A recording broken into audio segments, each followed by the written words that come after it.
Di jantung kisah Mahabharata, ada seorang pria yang lebih kuat dari dewa, lebih bijaksana dari para resi, dan lebih setia daripada siapapun. Tetapi kesetiaan itulah yang akan menghancurkannya.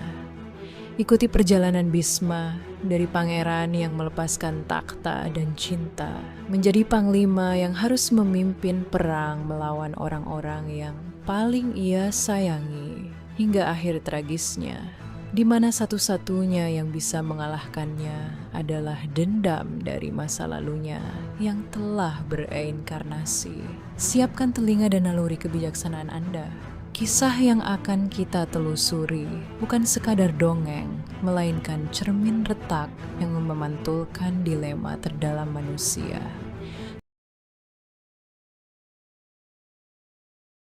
Kabut pagi masih menyelimuti tepian sungai Gangga yang suci. Di istana Hastinapura, Raja Shantanu yang perkasa dilanda kegelisahan yang tak biasa. Hatinya terpikat oleh seorang wanita yang muncul dari balik kabut sungai. Berparas sedewi namun matanya menyimpan kedalaman samudra. Ia adalah Gangga, dan tanpa banyak tanya, Shantanu meminangnya. Gangga bersedia dengan satu syarat misterius. Jangan sekali-kali engkau menanyai tindakanku atau menahanku. Jika kau langgar, aku akan pergi. Dengan hati berdebar penuh cinta, Shantanu menyanggupi. Pernikahan mereka berlangsung megah, namun segera diselimuti awan tragedi. Setiap kali Gangga melahirkan seorang putra, ia langsung membawa bayi itu ke sungai dan melepasnya ke arus. 7 bayi hilang dengan cara yang mengerikan. Setiap kali Shantanu menggigit bibir, hatinya tercabik antara janji dan naluri keayahannya. Namun ia tetap diam. Api kesedihan dan kebingungan membakar jiwanya, tetapi cintanya pada Gangga lebih kuat. Hingga tibalah kelahiran yang ke-8. Saat Gangga lagi-lagi berjalan menuju sungai dengan bayi mungit di tangan, Shantanu tak sanggup lagi. "Hentikan," serunya. Suaranya pecah oleh penderitaan yang tertahan terlalu lama. "Aku tak bisa lagi melihat anakku dibunuh. Siapa sebenarnya dirimu?" Gangga berhenti. Wajahnya yang dingin mencair menjadi ekspresi duka yang mendalam. "Aku adalah Dewi Gangga yang personifikasi sungai ini," katanya dengan suara laksana gemericik air. Kedelapan putra ini sebenarnya adalah 8 wasu, dewa, yang dikutuk untuk terlahir sebagai manusia. Tugasku adalah membebaskan mereka dari tubuh fana secepatnya. Yang terakhir ini, katanya sambil menatap bayi yang mulai rewel, adalah Diaus, pemimpin mereka. Karena kau telah menghentikanku, ia harus menjalani kehidupan manusia yang penuh. Ia lalu menceritakan bahwa kutukan itu terjadi karena ke-8 wasu mencuri sapi, sakti milik Resi Wasista. 7 wasu yang lain ingin segera bebas, namun Diaus sebagai pemimpin harus menjalani hidup panjang di dunia. Namun, sebagai ganti kegagalanku membebaskannya sepenuhnya, kuberkahi ia. Ia akan menjadi manusia setengah dewa, kesatria terhebat yang pernah dilahirkan bumi, dan ahli segala senjata dan kitab suci. Rawatlah ia baik-baik. Namai ia Dewa Brata. Setelah berkata demikian, Gangga perlahan menghilang ke dalam sungai, meninggalkan Shantanu yang terduduk lesu, dengan seorang bayi yang menangis dalam pelukannya. Demikianlah Dewa Brata, calon Bhisma, hadir di dunia, sebuah kelahiran yang diawali pelepasan dan air mata. Tahun-tahun berlalu, Dewa Brata tumbuh menjadi pemuda yang membuat seluruh Bharata berdecak kagum. Tingginya menjulang, bahunya bidang, dan matanya tajam bagai elang. Di bawah bimbingan para guru terhebat seperti Brihaspati dan Parasurama, ia menguasai semua senjata, taktik perang, dan kitab suci. Ia adalah mahkota Hastinapura yang sempurna, bijaksana, kuat, dan penuh dharma. Shantanu memandang putranya dengan kebanggaan tak terkira. Namun di baliknya selalu ada kesedihan akan kepergian Gangga yang tak pernah sirna. Suatu sore, saat berburu di hutan dekat Yamuna, aroma melati yang misterius dan memabukkan menyapa Shantanu. Ia mengikuti aroma itu hingga menemukan seorang wanita berparas. Ayu sedang mendayung perahu kecil. Ia adalah Satyawati, putri seorang kepala nelayan, namun pancaran dari dirinya begitu kuat. Shantanu, yang hatinya sepi sejak ditinggal Gangga, seketika terpikat. Cintanya begitu besar hingga ia segera melamar. Namun, ayah Satyawati, seorang nelayan yang cerdik, mengajukan syarat yang mengguncang istana. Baginda, putri hamba ini bukan wanita biasa. Ia membawa wangsa. Karena itu, putra yang lahir dari rahimnya harus yang mewarisi tahta Hastinapura, bukan Dewabrata.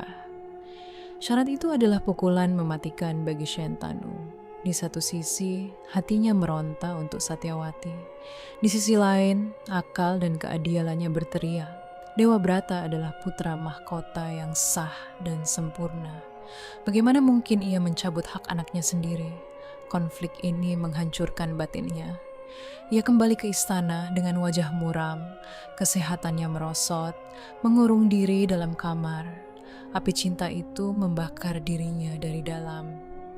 Dewabrata yang penuh bakti tak memahami perubahan ayahnya.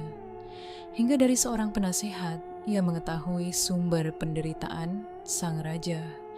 Tanpa ragu, ia mendatangi gubuk nelayan itu. "Wahai ayah Satyawati," seru Dewabrata dengan suara mantap di hadapan sang nelayan, dan Satyawati yang tertegun. "Aku Dewabrata, putra Shantanu, dengan kesadaran penuh melepaskan hakku atas tahta Hastinapura. Kelak, tahta akan menjadi milik putra-putri Satyawati."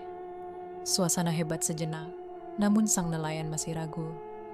"Wahai pangeran, kata-katamu mulia, tapi bagaimana dengan keturunanmu? Bagaimana jika anak-anakmu kelak menuntut tahta yang telah kau lepas? Darah berhak atas darah."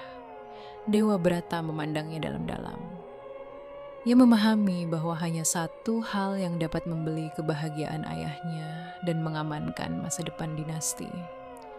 Dengan suara lantang yang menggema hingga ke langit, di hadapan dewa-dewa dan manusia, ia mengucapkan ikrar yang mengubah segalanya.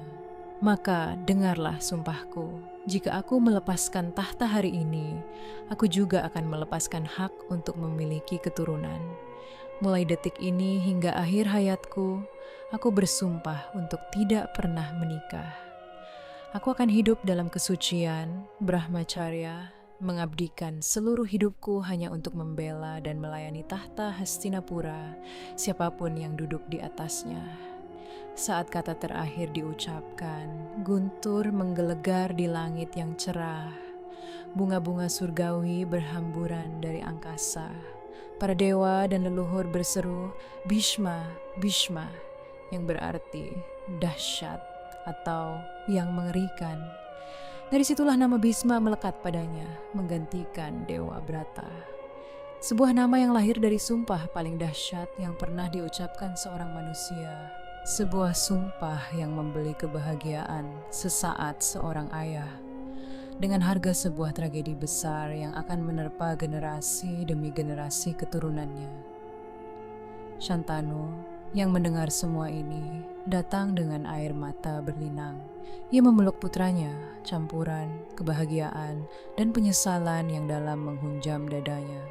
Sebagai berkah terakhir seorang ayah yang tak berdaya, ia menganugerahi Bhisma Ichamrityu hak untuk menentukan waktu kematiannya sendiri.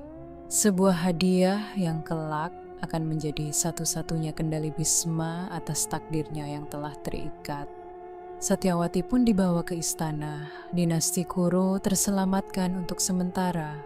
Namun, di balik upacara pernikahan yang meriah, bayangan panjang dari sebuah sumpah telah mulai membentang, mengikat kaki sang pengucapnya, dan menyiapkan panggung bagi sebuah epik pertumpahan darah di masa depan. Dengan sumpah Bhisma yang mengguncang langit, akhirnya pernikahan Shantanu dan Satyawati pun dilangsungkan dengan gemerlap di Hastinapura. Istana yang sempat diliputi kesuraman kembali bergema dengan gending dan sorak-sorai. Namun, di tengah keramaian itu, Bisma berdiri bagai sebuah tiang yang kokoh sekaligus sepi.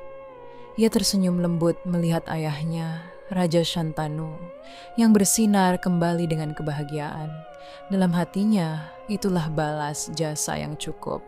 Ia telah menukar takhtanya dan masa depannya untuk cahaya di wajah sang ayah. Hadiah Echa Mrityu hak mati atas kehendak sendiri yang diterimanya terasa seperti sebuah tanda kesepakatan yang mahal dan final. Waktu berjalan dengan lancar. Satyawati melahirkan 2 orang putra. Yang sulung diberi nama Chitrangada, seorang pemuda yang tampan dan gagah, namun terkesan angkuh dan gegabah. Adiknya, Wicitrawirya, lahir dengan tubuh yang lebih ringkih dan watak yang lebih lembut. Seringkali berada di bawah bayang-bayang kakaknya. Bisma setia pada sumpahnya, mengambil peran sebagai pelindung, guru, dan paman bagi kedua adik tirinya itu. Ia mengajar mereka ilmu memanah, bermain pedang, dan taktik pemerintahan. Namun, seringkali pandangannya yang tajam menangkap kegelisahan di mata Satyawati. Meski kini menjadi permaisuri dan putra-putranya adalah penerus sah, sang ratu seolah tak pernah bisa sepenuhnya tenang. Setiap kali tatapan mereka bertemu, ada permohonan diam-diam di mata Satyawati. Jagalah mereka, jagalah takhta untuk darahku. Dan Bisma selalu mengangguk pelan, sebuah janji bisa yang lebih kuat dari ikrar apapun. Tragedi pertama datang secara tiba-tiba dan keras. Chitrangada yang telah dinobatkan menjadi raja sepeninggal Shantanu terbakar ambisinya untuk menandingi kemasyhuran sang kakak tirinya, Bisma. Saat seorang raja Gandharwa, makhluk setengah dewa, yang juga bernama Chitrangada menantangnya. Ia menerima tantangan itu dengan congkaknya, menolak nasihat Bhisma untuk berhati-hati. Pertempuran sengit terjadi. Chitrangada si manusia, meski berani, akhirnya tumbang di tangan namesakenya yang berasal dari dunia lain.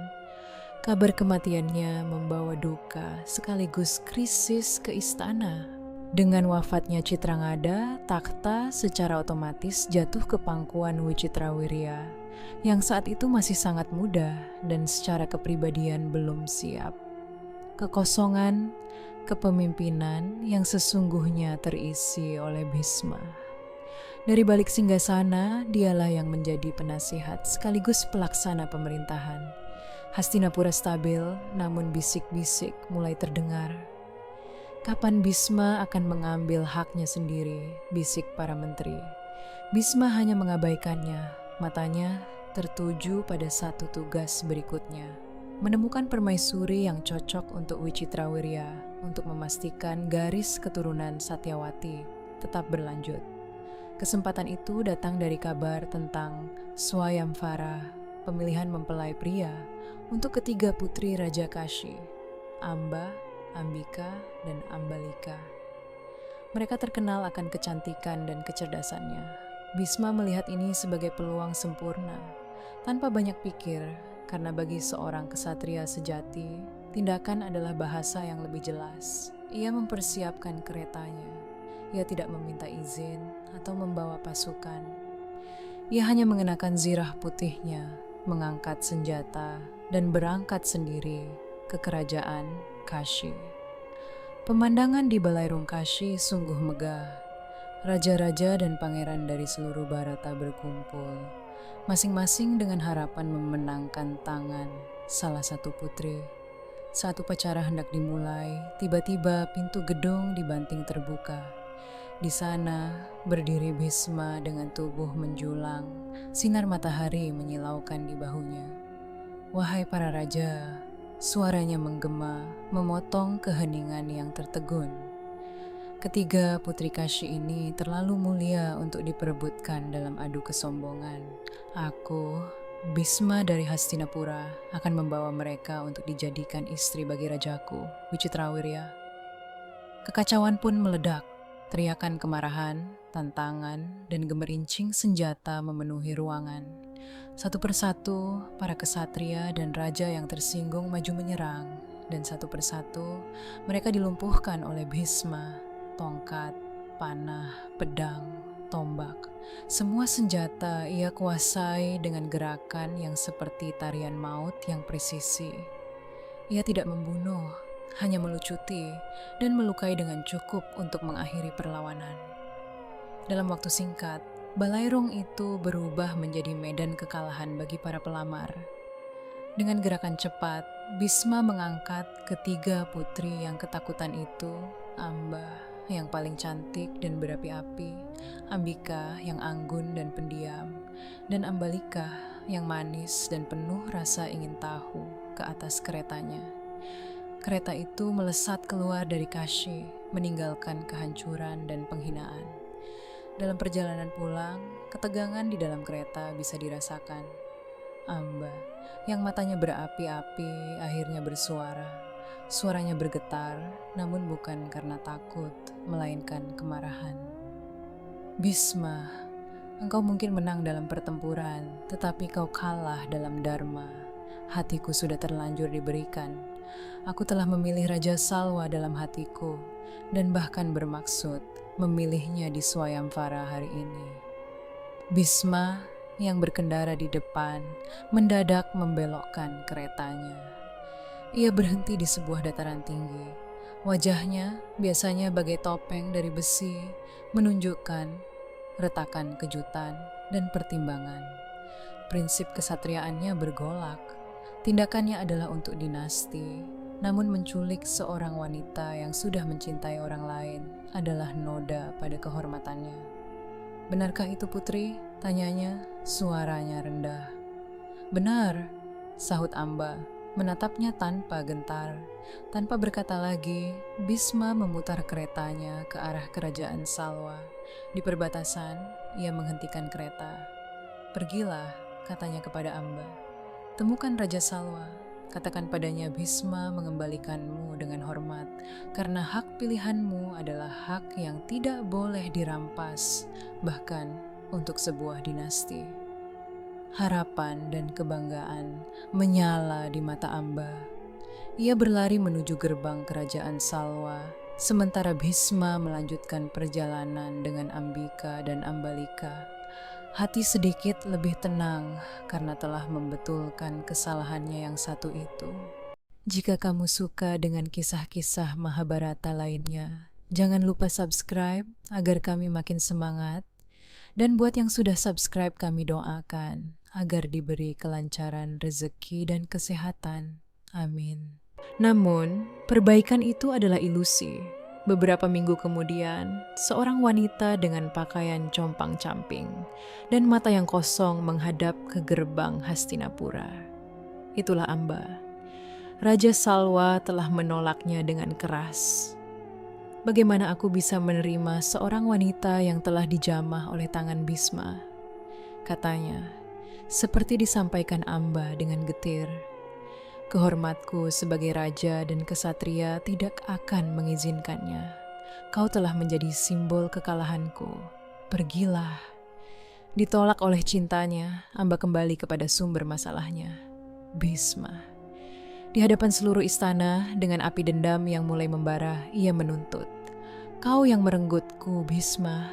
Kau yang menghancurkan hidupku. Sekarang kau harus bertanggung jawab. Nikahi aku. Jadikan aku permaisurimu. Hanya itu yang bisa memulihkan kehormatanku. Semua mata tertuju pada Bhisma. Suasana hening mencekam. Bhisma menutup matanya sejenak, mengingat sumpahnya yang bergema di langit, janjinya pada ayahnya yang sekarat, dan bakti pada dinasti yang ia jaga. Saat ia membuka mata lagi, yang terpancar adalah keteguhan batu. Tidak bisa, Putri Amba, ucapnya. Setiap kata terukur dan berat. Aku terikat oleh sumpah yang lebih tua dari dirimu. Aku adalah Brahmacari abadi. Aku tidak akan pernah menikah. demi tahta yang akan diduduki adik-adik tiriku dan keturunan mereka. Aku tidak bisa mengingkari sumpah itu, bahkan untukmu. Kata-kata itu seperti palu godam yang menghancurkan sisa-sisa harga diri Amba. Air matanya mengering, digantikan oleh kobaran kebencian yang murni dan dingin. Ia tertawa, sebuah suara yang membuat bulu kuduk berdiri. Baiklah Bhisma, jika Dharma seorang kesatria tidak memaksamu bertanggung jawab, dan jika Dharma seorang raja, Salwa, tidak memberiku tempat, maka aku akan menemukan Dharmaku sendiri. Dharma balas dendam, aku akan mengutukmu. Aku akan menemukan cara dalam hidup ini atau kehidupan yang lain untuk menjadi penyebab kejatuhanmu. Kau mungkin tak terkalahkan oleh pria manapun Bhisma, tapi lihatlah baik-baik wajahku. Ini adalah wajah yang akan menghantui takdirmu. Setelah kegagalan besar di hadapan para Surama, Amba menyadari bahwa seluruh tatanan dunia telah mengkhianatinya. Dharma para kesatria, wejangan guru-guru suci, bahkan belas kasihan para dewa seolah membentuk dinding yang melindungi Bhisma dan mengurungnya dalam nasib yang pahit. Di matanya yang penuh api, tidak ada lagi keadilan di bumi ini. Hanya ada satu pengadilan tertinggi yang tersisa, pengadilan kekuatan kosmis yang berada di luar aturan manusia. Dengan langkah yang mantap dan hati yang telah berubah menjadi batu, ia berbalik meninggalkan keramaian dan peradaban. Ia menyusuri hutan belantara, melangkah semakin dalam ke wilayah sunyi yang hanya dihuni oleh binatang buas dan bayang-bayang, untuk menemui kekuatan yang lebih besar dari sumpah siapapun. Di kedalaman hutan, Amba memulai tapanya. Ia bukan bertapa untuk pencerahan atau pembebasan jiwa. Tapanya adalah tungku pembakaran yang ditujukan untuk satu tujuan tunggal, membentuk dirinya menjadi sebuah senjata balas dendam. Ia berdiri di tengah 5 api, tanpa makan dan minum. Matanya tak berkedip menatap matahari terik. Pikirannya hanya berfokus pada satu mantra. Bhisma, Bhisma, Bhisma. Setiap napasnya adalah hembusan kebencian. Setiap detak jantungnya adalah ketukan, genderang perang. Ia tidak memohon anugerah, ia menuntut sebuah jawaban dari alam semesta. Berilah aku kekuatan, berilah aku tubuh, berilah aku kehidupan yang dapat menusuk kesombongannya. Aku akan menjadi kutukan yang berjalan, takdir yang hidup, jika itu yang diperlukan. Akhirnya, kekuatannya yang luar biasa menarik perhatian dewa. Dalam sebuah wangsit, suara gaib bergema di kepalanya. Bangkitlah, Amba, permohonanmu telah didengar, tetapi takdir Bhisma terlindungi oleh berkah yang kuat. Dalam kehidupan ini, engkau takkan bisa mengalahkannya. Mendengar ini, bibir Amba menyunggingkan senyuman dingin pertama kalinya sejak lama. Ia tidak putus asa. Kalau begitu, akhiri kehidupan ini, katanya kepada angin, dan lahirkan aku kembali dalam wujud yang dapat menusuk celah dalam sumpahnya. Dengan tekad yang tak tergoyahkan, ia membangun sebuah api pengorbanan. Saat jilatan api menyentuh kulitnya, tidak ada rasa sakit, hanya kemenangan yang dingin. Ia tidak mati, ia bertransformasi. Rohnya yang membara melesat meninggalkan abu, mengikatkan takdirnya pada janin seorang putri di istana kerajaan Panchala, bersiap untuk terlahir sebagai Shikhandi, sebuah panah hidup yang telah diluncurkan, yang satu-satunya tujuan adalah menemukan jantung Bhisma. Sementara itu, di Hastinapura, upacara pernikahan Wicitrawirya dengan Ambika dan Ambalika berlangsung. Pesta berhari-hari digelar, namun sorak-sorai itu tidak mampu menutupi getaran ancaman yang telah diucapkan Amba. Bhisma berdiri di balkon, memandang bulan purnama. Ia telah memenuhi kewajibannya pada dinasti. Tahta aman, raja baru memiliki permaisuri. Tapi pada saat yang sama, ia telah menabur benih dendam yang satu hari nanti akan tumbuh menjadi pohon beracun, yang akarnya akan mencengkeram takdirnya sendiri. Pengabdian butanya telah melahirkan musuh yang tak terlihat, dan bayangan seorang wanita yang terluka kini membentang lebih panjang dari bayangan dirinya sendiri di bawah sinar bulan. Kobaran api pembakaran diri Amba di hutan yang gelap seakan menjadi pertanda bagi Hastinapura.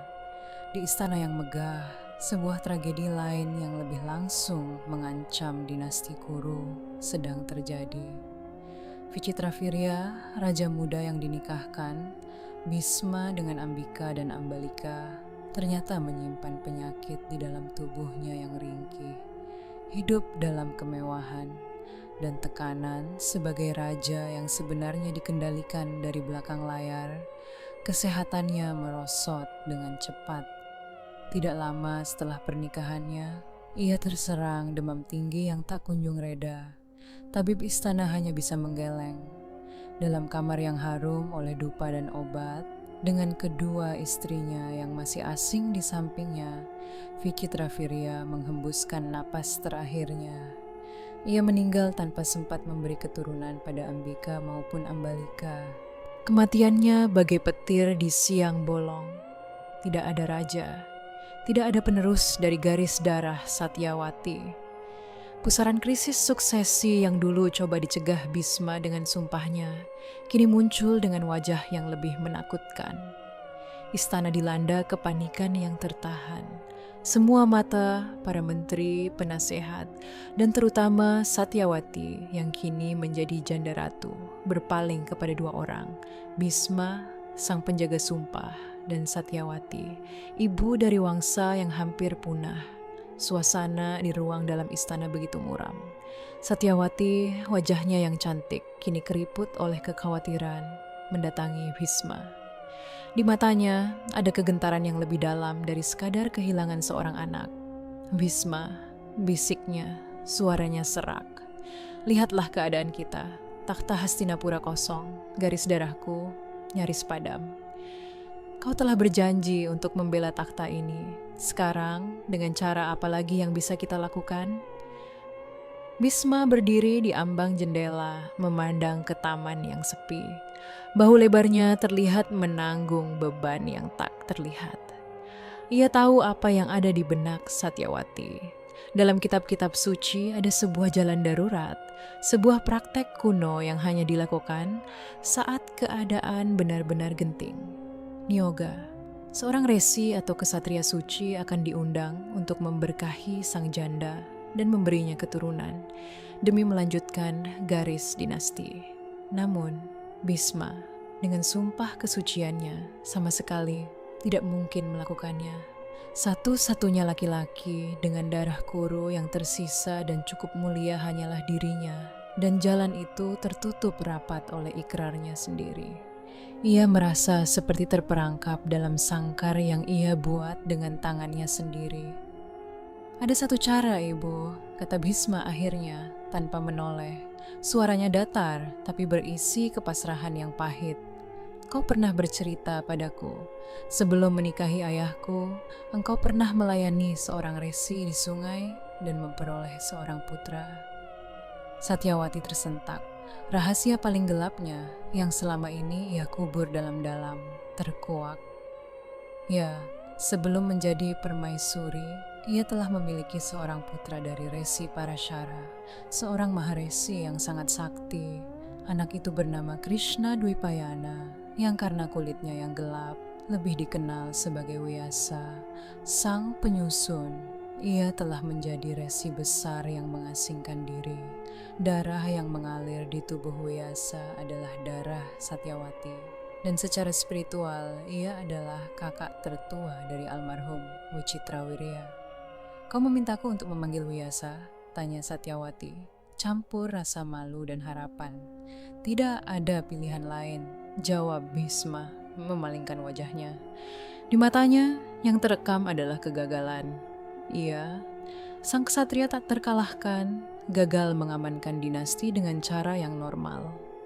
Sekarang, kelangsungan Wangsakuru bergantung pada sebuah praktek yang penuh dengan nuansa ketidakwajaran dan membutuhkan kekuatan spiritual tertinggi. Hanya dia yang memiliki hak dan kesucian untuk melakukan niyoga ini. Aku akan menjaga segalanya dari luar. Ini adalah tugasku yang tersisa. Satyawati pun mengirim utusan rahasia ke kedalaman hutan. Tak lama kemudian, seorang pria memasuki istana Hastinapura. Resi Wyasa bukanlah pemandangan yang menyenangkan. Rambutnya gimbal penuh debu, kulitnya gelap legam, matanya menyala tajam bagai bara api, dan tubuhnya mengeluarkan aroma tapabrata yang kuat serta sedikit anyir. Penampilannya yang mengerikan adalah hasil dari bertahun-tahun hidup asketis yang keras. Satyawati menjelaskan situasi yang mendesak dan memohon pada putra sulungnya itu. Wyasa menyetujui, namun dengan sebuah peringatan. Hasilnya akan sesuai dengan keadaan pikiran dan kesiapan sang wanita saat aku mendatanginya. Malam pertama, Ambika, si kakak, dipersiapkan. Saat ia melihat sosok Wyasa yang seperti hantu dengan mata menyala masuk ke kamarnya, rasa jijik dan ketakutan yang amat sangat menyergapnya. Tanpa bisa menahan diri, ia menutup matanya rapat-rapat dan membalikkan tubuhnya, gemetar ketakutan sepanjang malam. Keesokan paginya, Wyasa keluar dengan wajah masam. Ia berkata kepada Satyawati, karena ia menutup matanya, putra yang akan lahir darinya akan terlahir buta. Ia akan memiliki kekuatan 100 gajah, tapi matanya takkan pernah melihat dunia. Satyawati pun panik. Seorang raja buta, itu adalah kutukan. Ia memohon pada Wyasa untuk mencoba lagi dengan Ambalika, adiknya.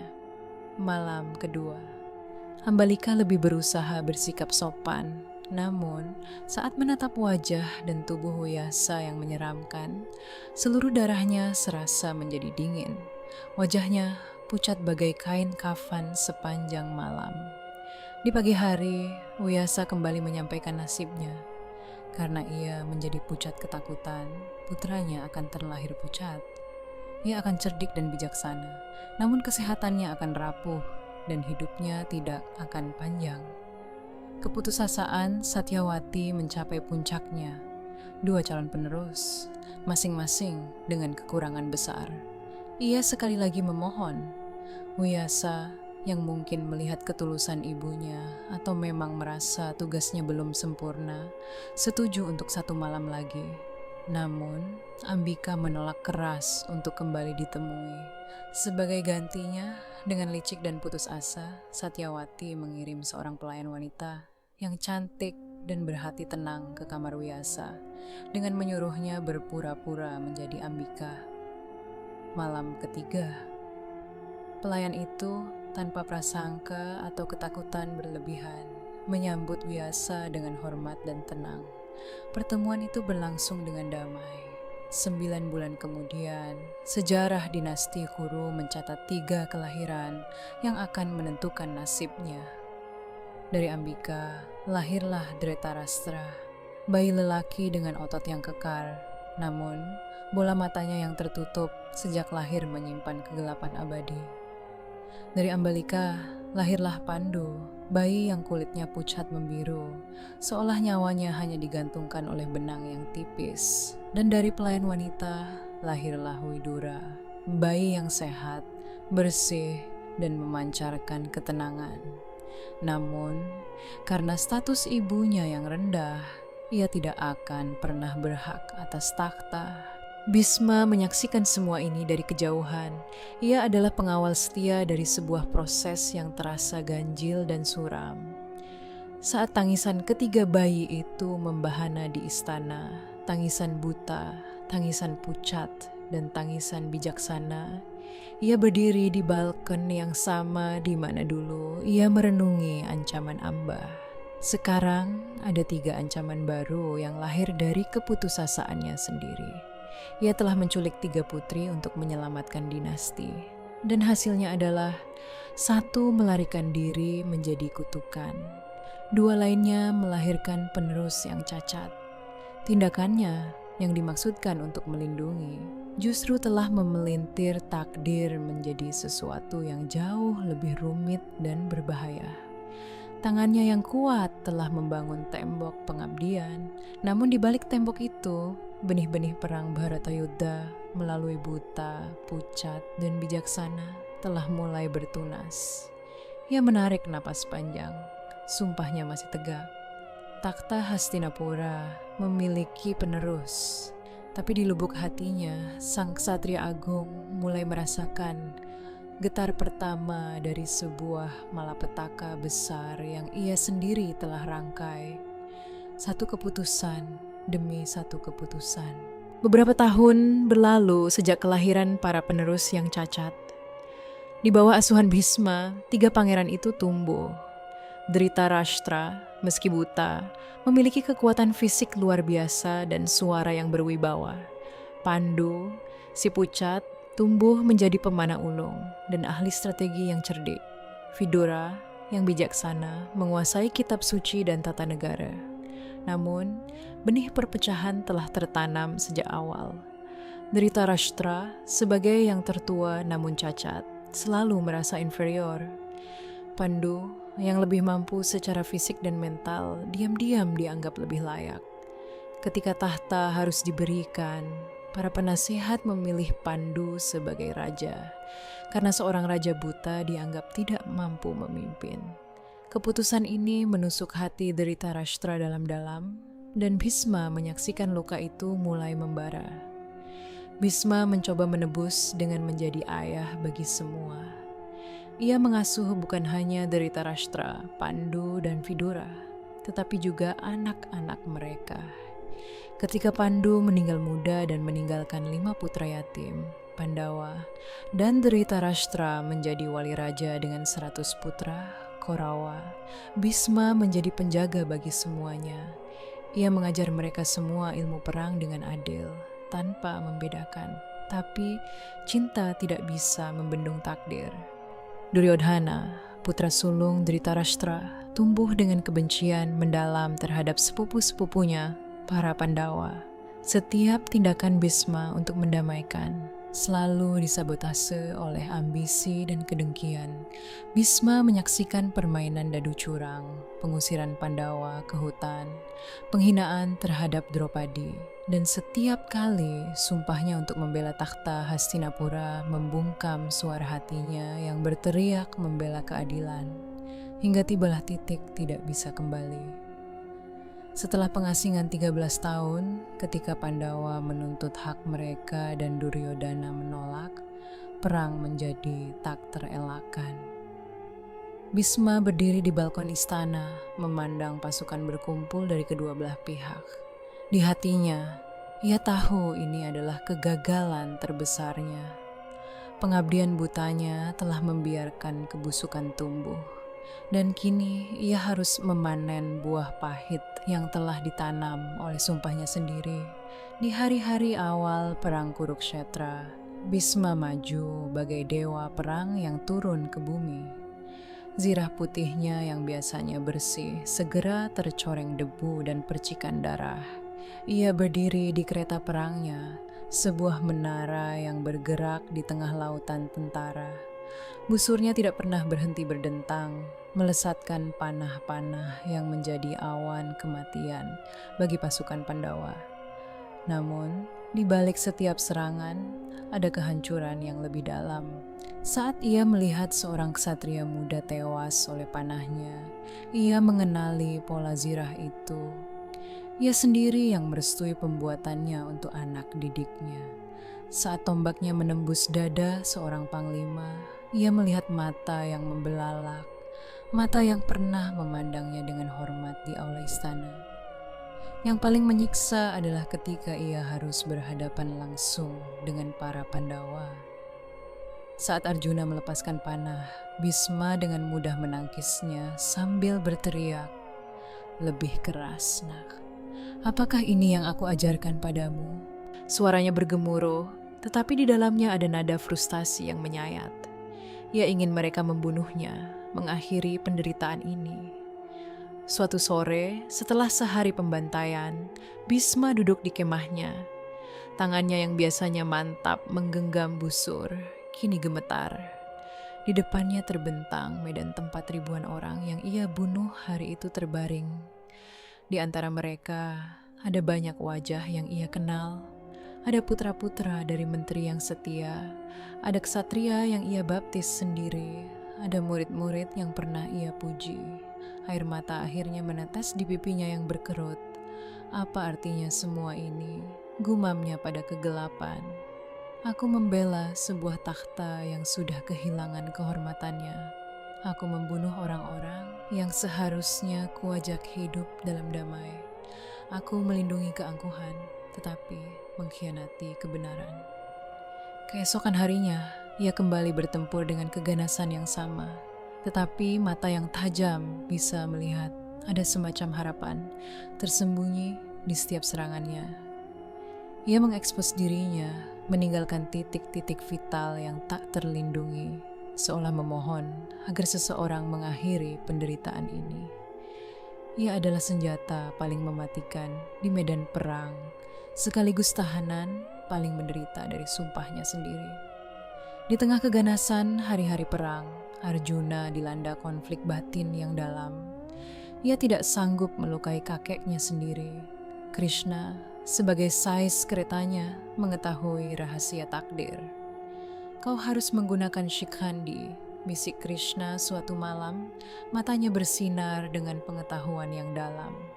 Hanya dialah yang bisa membuat Bhisma menurunkan senjatanya. Esok harinya, Arjuna menempatkan Shikhandi di depan keretanya. Shikhandi berdiri dengan gagah, zirahnya berkilat, tetapi ada sesuatu yang aneh di matanya.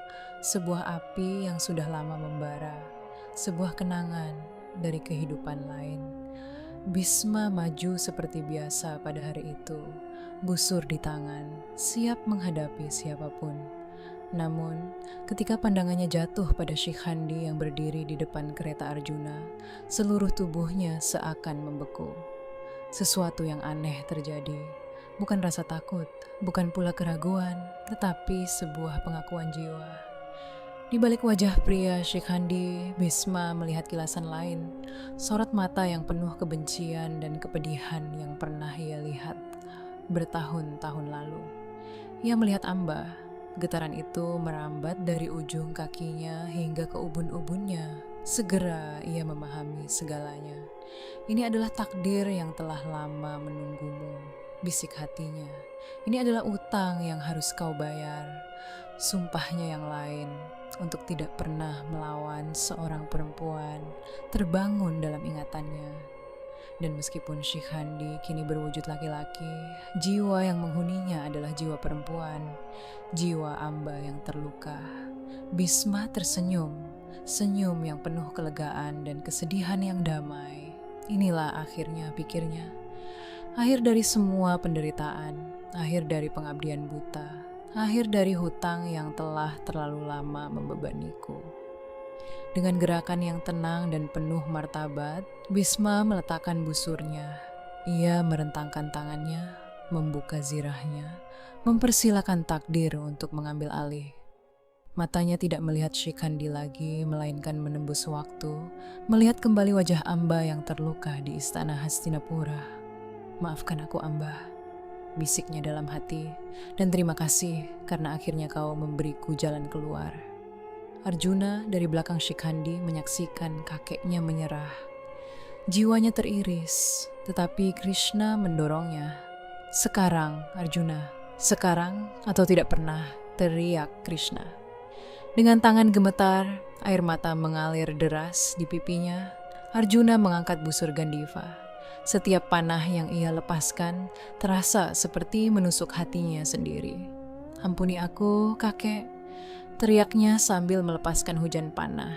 Panah-panah itu menghujani Bhisma, menembus zirahnya, menancap di tubuhnya. Namun, tidak ada satu pun yang mengenai titik vital. Bhisma tidak terjatuh. Ia tetap berdiri, disangga oleh puluhan panah yang kini menjadi penyangga tubuhnya. Darah mengalir, Tetapi di wajahnya justru terpancar kedamaian yang tak terkira. Senyumnya semakin jelas. Ia bebas. Akhirnya bebas. Bhisma tidak terjatuh. Tubuhnya yang perkasa ditembus oleh ratusan panah dari busur Gandiva Arjuna, tetap tegak bagai sebuah monumen yang mengerikan sekaligus mulia. Panah-panah itu menancap dari kakinya hingga ke bahunya, menembus zirah putihnya yang sekarang robek dan bernoda darah. Dari kejauhan, siluetnya seperti landak raksasa yang terbuat dari kayu dan besi, atau seperti pohon yang aneh yang berbuah anak panah.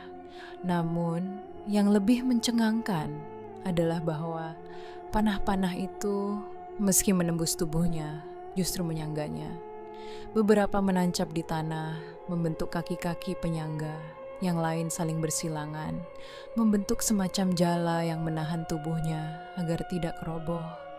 Bhisma berdiri, atau lebih tepatnya tersandar, di atas ranjang yang terbuat dari senjata-senjata kematiannya sendiri. Darah mengalir perlahan dari luka-lukanya, membasahi bumi Kurukshetra. Tapi tidak ada kesakitan di wajahnya. Justru ada sebuah kedamaian surgawi yang memancar dari seluruh rautnya. Matanya yang tajam itu sekarang lembut, memandang ke langit biru di atas medan perang yang sunyi seketika. Semua pertempuran berhenti. Korawa dan Pandawa sama-sama membeku, menyaksikan pemandangan yang tak akan pernah mereka lupakan. Bhisma menarik napas. Suaranya, meski lemah, masih terdengar jelas di keheningan yang memekakkan itu.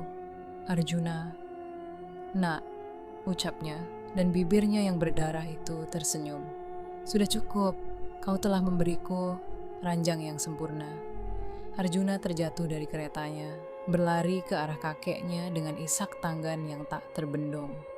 "Kakek, aku, jangan menangis," bisik Bhisma. Suaranya seperti angin sepoi-sepoi. "Ini adalah karunia terakhir. Lihatlah, aku tidak jatuh. Aku berdiri, atau setidaknya tidak terbaring di tanah. Ini adalah kematian seorang kshatriya." Kemudian matanya beralih ke langit. Ia ingat anugerah ayahnya, Icha Mrityu, hak untuk memilih waktu kematiannya sendiri. Matahari masih berada di selatan. Bhisma memutuskan untuk menunggu. Ia akan menunggu hingga matahari mulai bergerak ke utara, Uttarayana. Waktu yang paling suci bagi jiwa-jiwa untuk berangkat.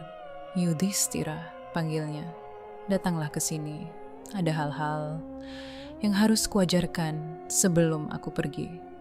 Selama 9 hari 9 malam berikutnya, terjadilah pemandangan paling luar biasa di medan Kurukshetra. Di tengah-tengah ribuan mayat dan bangkai kereta perang, sang ksatria agung terbaring di ranjang panahnya, masih hidup, masih bernapas. Yudhishthira duduk di tanah di dekat kakinya, dan Bhisma mengajarinya segala ilmu yang ia miliki tentang dharma, tentang pemerintahan, tentang hidup dan mati. Dituangkannya dalam wejangan terakhir yang kelak akan dicatat sebagai Bhagavad Gita Parva atau Bhishma Parva. Setiap kata diucapkannya dengan susah payah, tetapi dengan kejelasan pikiran yang sempurna. Darahnya telah berhenti mengalir, luka-lukanya seakan membeku. Ia menjadi makhluk di antara hidup dan mati, sebuah jembatan antara dunia fana dan kebijaksanaan abadi.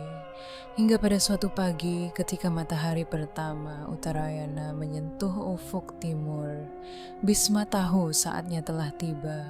Ia memandang para cucunya yang berkumpul, Pandawa dengan wajah sedih, bahkan beberapa Korawa yang datang diam-diam. "Kini," bisiknya, "aku telah membayar semua hutangku pada ayahku, pada sumpahku, pada dinastiku, dan pada Amba." Dengan konsentrasi terakhir, ia menarik semua prananya, semua kekuatan hidupnya, ke pusat jantungnya. Kemudian, dengan sebuah keputusan dari jiwa yang paling dalam, ia melepaskannya. Tidak ada jeritan, tidak ada kesakitan, hanya sebuah embusan napas panjang yang perlahan-lahan keluar dari bibirnya. Kepalanya yang tertunduk perlahan menegak, matanya yang memandang ke arah matahari terbit perlahan menutup. Senyum terakhir tetap terukir di wajahnya. Bhisma, putra Gangga, penjaga sumpah, ksatria tak terkalahkan, akhirnya gugur. Gugur bukan karena kekalahan, tetapi karena pemenuhan.